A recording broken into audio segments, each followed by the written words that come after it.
I say time, you say come. Time. Time. Somebody please tell the Prime Minister to call the election because the comrades are ready. Time come for young people. Time come for move Andrew out of power. Let the people go. The line stop here. The game done. Time come. So when them cutting ribbon over hospital with them paint up, we're going to cut hernias. We're going to cut fibroids, cancers. Don't believe in me. I'm not Jesus. Believe with me that better can come. With Mark Golding as Prime Minister, the dreams you dream today will be the reality he creates tomorrow. The people of Jamaica are ready for change. Everywhere I go, I see the wind of change blowing. Somebody asks me, Perry, why aren't you a labourite? Me ever fresh, me no green. No one say one blood and comrade victory. We are going to Jamaica House. We are rescuing Jamaica, and Mark Golding will be the next Prime Minister. Power, power, power to the people. Power to the people. A corrupt government cannot liberate the people. If the head of the stream is corrupt, the entire river will be also. A blessed good day to you, my wisdom warriors. Wagwan, wagwan. I hope you guys are in good spirit. Today. So you see, since them I walk off a tree, I am going to wipe car glass off a tree Friday. And me I run taxi and listed next week Monday.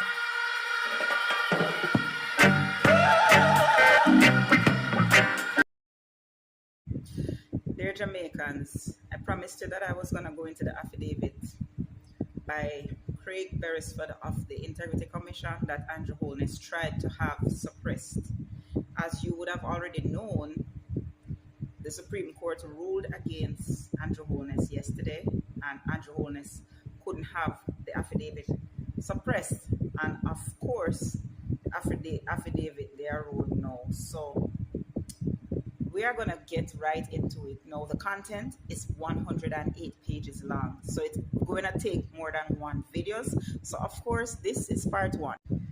So, the affidavit is labeled the second affidavit of Craig Beresford in the Supreme Court of Judicature of Jamaica in the Civil Division. All right, in the matter of the Integrity Commission Act 2017 and in the matter of the application by Andrew Holness for administrative orders between Andrew Holness, first claimant, and Imperium Holdings Limited, second claimant, Positive Media Solutions, third claimant, and Craig Beresford, first defendant, Kenton Stevenson, second defendant, the Integrity Commission, third defendant, and the Attorney General of Jamaica, fourth defendant. So, of course, the Prime Minister is technically suing the Attorney General. But let's get into the affidavit. I, Craig Beresford, being duly sworn, make oath and say as follows. I am the Director of Information and Complaints at the Integrity Commission and the first respondent in these proceedings. I was appointed to the position on July 14th, 2020. That means he was appointed under Andrew Holness's administration. My address for the purposes of this affidavit is care of the Integrity Commission, 3rd to 6th floor, Statutory Sigma Building, 63 to 67 Nutsford Boulevard, in the parish of St. Andrew. The facts and matters deposed in this affidavit are true to the best of my knowledge, information, and belief. I exhibit and mark CB1 for identification and index bundle of documents to which I refer in this affidavit. I have read the affidavit of Andrew Holness in support of fixed date claim form filed on December 20th, 2024, the Holness affidavit, and the second affidavit of Andrew Holness in the support of the fixed date claim form filed on February 3, 2005, the second Holness affidavit. Examination of statutory declarations. As the Director of Information and Complaints, I have a duty to examine all statutory declarations filed with the Integrity Commission and to make such inquiries as I consider necessary to certify or determine their accuracy. The examination of statutory declarations, including the statutory declarations, the subject of this claim, is undertaken pursuant to the Act and in particular sections 732 and 42 of the Act. As part of the discharge of my statutory duties, I may request information from declarants and third parties to determine the accuracy of a statutory declaration. Generally, to determine a declarant's net worth and the changes to it, all assets, liabilities, and income must be declared or identified. The source of funds must also be identified or provided by the declarant and or third parties. The omission of any of this information will result in an incorrect calculation of the declarant's net worth, and consequently, I would not be able to accurately determine whether there is growth or decline that may require explanation. In essence, the statutory declaration would be false and omissions would impact past and also impact future net worth calculations. The Information and Complaints Committee is established pursuant to Section 25 of the Act, and I report to them subject to Section 30, number 3 of the Act. Once all the relevant information is received, a financial analysis is undertaken and a meeting is convened with the Information and Complaints Committee to consider the information and the results of the financial analysis and to decide whether to make a recommendation for certification or to submit a report of findings to the Commission. The examination of Mr. Holness's statutory declaration for 2021. I wish to say at the outset that all the duties I have carried out in relation to the first claimant's statutory declarations, including his 2021 statutory declaration, were undertaken professionally and in good faith in accordance with the provisions of the Integrity Commission Act. I recommended his statutory declarations for 2019 and 2024 certification. I have acted impartially, fairly, independently, and faithfully in accordance with the statutory powers and obligations I have as Director of Information and Complaints with respect to Mr. Holness's statutory declarations. Paragraphs 19 to 21 of the Holness affidavit are correct. I refer to paragraph 22 of the Holness affidavit. The records at the Integrity Commission show that after it was established under the Parliament Integrity of Members Act 1973 and up to its operation under the Integrity Commission Act, there were challenges with the statutory declarations Mr. Holness submitted. By way of the letter dated January 25, 2019 to the then Chairman and Commissioners, the Acting Director of Information and Complaints referred her findings to them for further and necessary action pursuant to Section 42, number 4 of the Integrity Commission Act. So what Mr. Beresford's saying is that the person who acted in the position he assumed in 2020 before also had problems. He didn't name her, but he's saying he referred to the person as her. She had an issue with his declarations. So when him get into the job and ready to do the job, him realize there's something wrong with the declarations. All right, let us continue.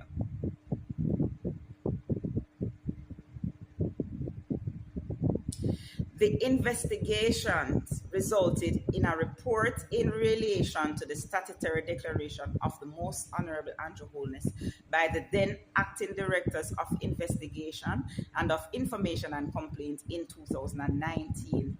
Exhibit CB1 includes copies of the letters and that report. So all of this is preceding Mr. Beresford.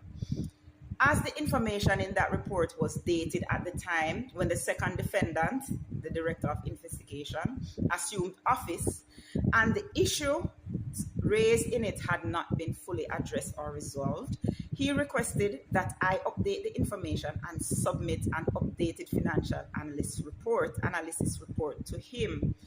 I submitted the updated financial analysis report in respect of Mr. Holness by a memorandum dated June 2, 2021. A copy of the memorandum is included in Exhibit CB1. During the examination of Mr. Holness's 2020 statutory declaration, I discovered that he had not disclosed that he was a director and shareholder of the second claimant, which is Imperium. Mr. Holness later confirmed his interest in Imperium and that it was a holding vehicle for all his assets and the liabilities, income, and expenses they generate. Exhibit CB1 includes copies of my letter dated June 30th, 2021 to Mr. Holness and his response to me dated July 22, 2021. I also requested that Mr. Holness provide me with financial statements of ADMAT Incorporated for the year 2020 and that if he believed he omitted any other information, he should also provide it. Exhibit CB1 includes copies of my letter dated June 30th, 2021 to Mr. Holness and his response to me by email dated July 22, 2021. After he complied with my request for additional information by letter dated December 31, 2021, I confirmed to Mr. Holness that the examination of his 2020 statutory declarations was completed.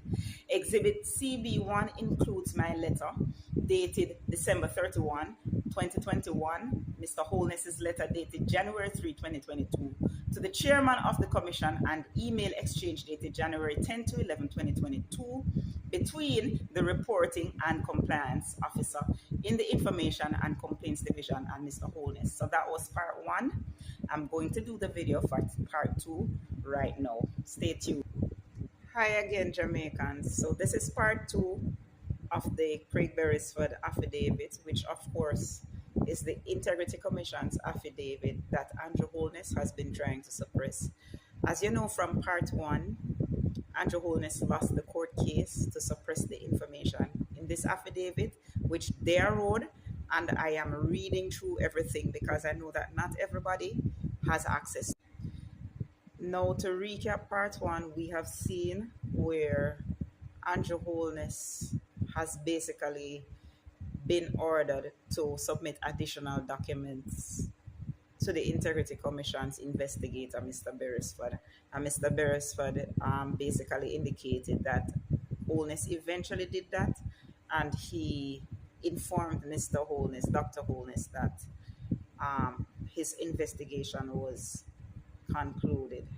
He basically was in communication with Mr. Holness. So after he complied with my request for additional information by letter dated December 31st, 2021, I confirmed to Mr. Holness that the examination of his 2020 statutory declarations was completed. Exhibit CB1 includes my letter dated December 31st, 2021.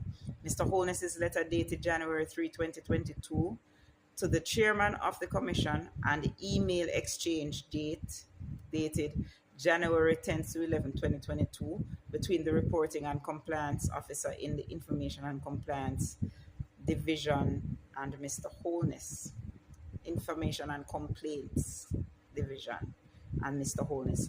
Following these exchanges, I concluded the examination of Mr. Holness's statutory declarations for 2019 and 2020, and they were certified, and subsequently summaries were gazetted and published respectively on November 27, 2020 and January 10, 2022. I refer to paragraph 23 of the Holness affidavit.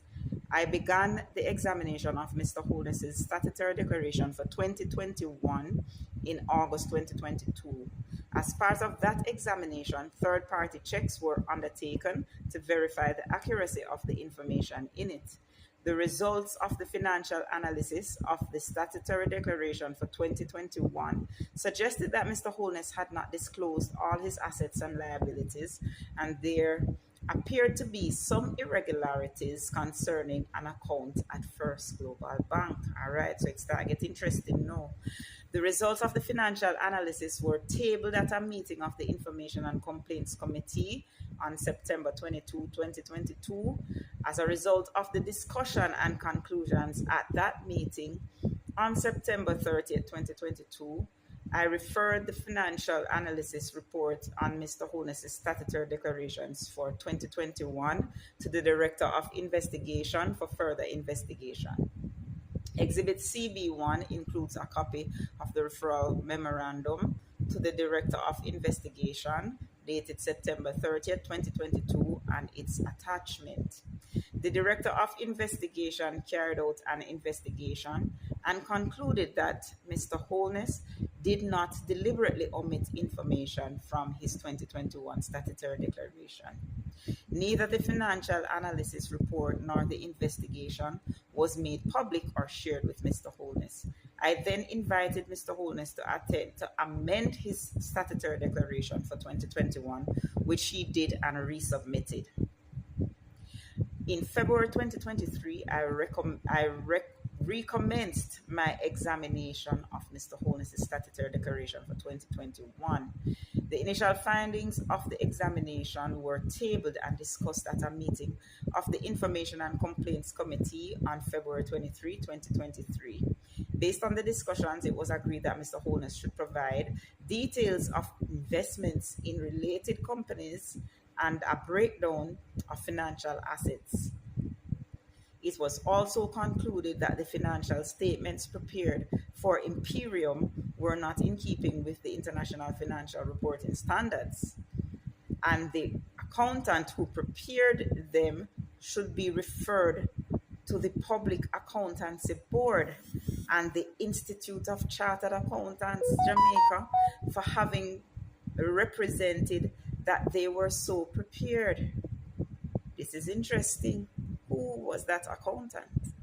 Who prepared Dr. Holness's financials? Which accountant the IC has recommended be reported to the Public Accountancy Board and the Institute of Chartered Accountants? Very interesting. We need to know. Having regard to the transfer of Mr. Holness's assets from ADMAT Incorporated, a company incorporated in St. Lucia, to Imperium, both holding companies for his assets, I requested financial information from third parties to confirm the source of funds for the assets declared for Imperium and one of its associated companies, the third claimant, Positive Media.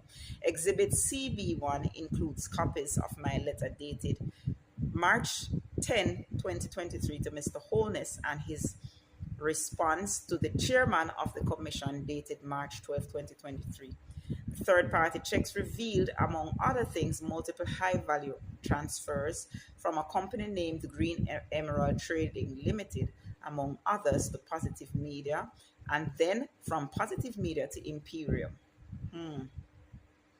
Interesting. These facts were considered against the backdrop of reported income for Imperium and Positive Media and the nature of their operations based on the financial statements and management accounts. Following the receipt of the additional information, a meeting with the commissioners was convened on April 21, 2023 to receive a presentation from me on the findings of the financial analysis undertaken on Mr. Holness's statutory declaration for 2021, and in particular, information concerning Imperium and Positive Media, the claimant companies. Following the presentation, the commissioners and I agreed that the matter should be referred to the Director of Investigation for further and necessary action to determine the source of funds, among other things, for several transfers identified to accurately calculate Mr. Holness's net worth and to assess whether there were reasonable grounds to suspect contravention of Section 14, number 5 of the Corruption Prevention Act. So already they are suspecting Dr. Holness of corruption. And it's not just Mr. Beresford, it's the entire committee, the commissioners. Mr. Holness was advised of this by letter April 26, 2023, a copy of which is referred to at paragraph 24 of the Holness affidavit and exhibited as AH3. On May 2, 2023, I referred the matter to the Director of Investigation to undertake a financial investigation. The referral to the Director of Investigation is an internal matter and consistent with the treatment of all other persons who submit statutory declarations for examination. Exhibit CB1 includes a copy of the financial analysis report, which formed a part of the referral to the Director of Investigation. Mr. Holness was given several opportunities to correct his statutory declaration. Upon identification of omissions, the matter of the source of funds concerning the claimant companies with respect to Mr. Holness's statutory declaration for 2021 remains outstanding. Once the source of the funds is confirmed, the examination of the declaration can be concluded. Mr. Holness's statutory declarations for 2022 and 2023. So, of course, we learn that 2021 was not certified. That is the first one not certified. I refer to paragraphs 12C and 19 of the second Holness affidavit. Those paragraphs are an abuse of process and a collateral attack on the finding of this court that I examined Mr. Holness's statutory declarations for 2022 and 2023. Mr. Holness's statutory declarations for 2022 and 2023 were received by the Integrity Commission on March 29, 2023 and March 27, 2024, respectively. Since then, I examined those statutory declarations in accordance with the provisions of the Integrity Commission Act, but I have not been able to recommend to the Integrity Commission that they should be certified. This is interesting. So we'll start getting to the nitty-gritty now. I'm going to end this video here and go to part 3 for the rest. It's long. This is the long haul. Okay, we don't reach nowhere yet. This is just the beginning. It's a lot. But we need to examine this carefully. All right, so stay tuned for part 3. Dear Jamaicans, so news just in. The Integrity Commission just issued a press release, and I'm going to read it for you. And so I'm breaking the videos, the affidavit, the reading of the affidavit, as the Integrity Commission has issued a press release about the judge's ruling on the application in Andrew Holness et al. Versus Integrity Commission et al. So this is for immediate release of August 1st, 2025. The Integrity Commission takes this opportunity to clarify the decisions delivered by a judge of the Supreme Court in the captioned claim, as there appears to be some misconceptions in the media. I'm sure this is about NNN. On July 31st, 2025, Ms. Justice Althea Jarrett dismissed the application by the Honorable Prime Minister and 3 connected companies to strike out parts of the Director of Information's affidavit as being scandalous, irrelevant, and an abuse of power process. The judge held that the evidence is relevant to the claim and that the Director of Information had a duty to disclose the information. The judge also dismissed the claimant's application to obtain unredacted versions of the minutes and memoranda for meetings of the Commission and committees of the Commission. The judge accepted the Commission's explanation that the minutes and memoranda included information on public officials and other business which did not relate to the claim and was therefore irrelevant. The judge also agreed that disclosing this information would breach the confidentiality provisions of the Integrity Commission Act. The judge refused to grant the claimants the wide disclosure they wanted of all documents prepared by 3 investigators who worked on the investigation report, instead limiting the disclosure to such documents, if they exist, which contain their analysis, conclusions, and recommendations concerning the investigation and the investigation report. The judge expressly refused the claimant's application for disclosure of the resignation of one of the investigators on the basis that it was irrelevant. The Commission's application to strike out parts of the claimant's claim on the basis that they were an abuse of process was largely granted. The judge agreed with the Commission's attorneys that the parts of the claim that suggested the Director of Information had purportedly examined. Next page. the statutory declarations for 2022 and 2023 was not correct, given the court's earlier ruling that the Director of Information had discharged his statutory duty in relation to those declarations. Similarly, the judge struck out that part of the claim which alleged that the Commission, as opposed to the Director of Investigation, had carried out the investigation or issued the investigation report. The claimant's attorneys applied for permission to appeal the decisions made against them. They also applied for the proceedings to be stayed pending appeal. The judge granted both applications. So basically, there will be an appeal. In the circumstances, it is unlikely that the trial of the claimant, which was scheduled for October 25, will proceed on that date. So Andrew Holness has basically succeeded in delaying the case. So basically, we won't know much, but at least we have this affidavit. The Commission did not seek permission to appeal the judge's order, as those orders were largely consistent with its position and the submissions its attorneys made. In other words, the judge ruled in favor of the Integrity Commission. The Commission would have preferred to resolve the substantive issues in the shortest possible time, but remains ready to defend its position in any appeal with the claimants, which the claimant files. So basically what they're saying is that Andrew Holness has succeeded in delaying the case, which is really his end game, because he know him can't win the case. So basically, he does not want the Integrity Commission to disclose why they don't want to put it out there why his assets can't be, why his declaration can't be certified. He's just trying to delay.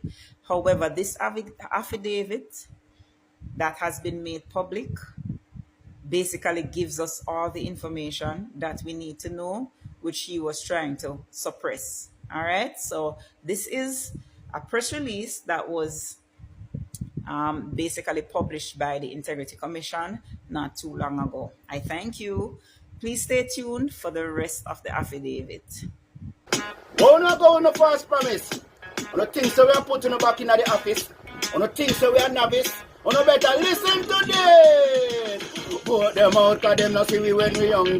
Vote them out from Kingston to country. Vote them out, cause when they win them a go dump way. We have to tell them promptly, people, that vote them out, cause them not see we when we young. Vote them out from Kingston to country. Vote them out, we have to tell them promptly, cause when they win them a go dump way. Market G, you know you the people them really want to see a great leader who will talk to we. Put on the boat and go, they go walk to we. Yes, go march to we, because we have some guy with them on a intention, leading the country in the wrong direction. That's why we come to make we own a selection. This we are gonna do when in call the election. Vote them out, cause them not see we when we hungry. Vote them out from Kingston to country. Vote them out, cause when they win them a go dump way. So we are tell them promptly, people, that vote them out, cause them not see we when we hungry. Vote them out from Kingston to country. Vote them out, cause when they win them a go dump way. We have to tell them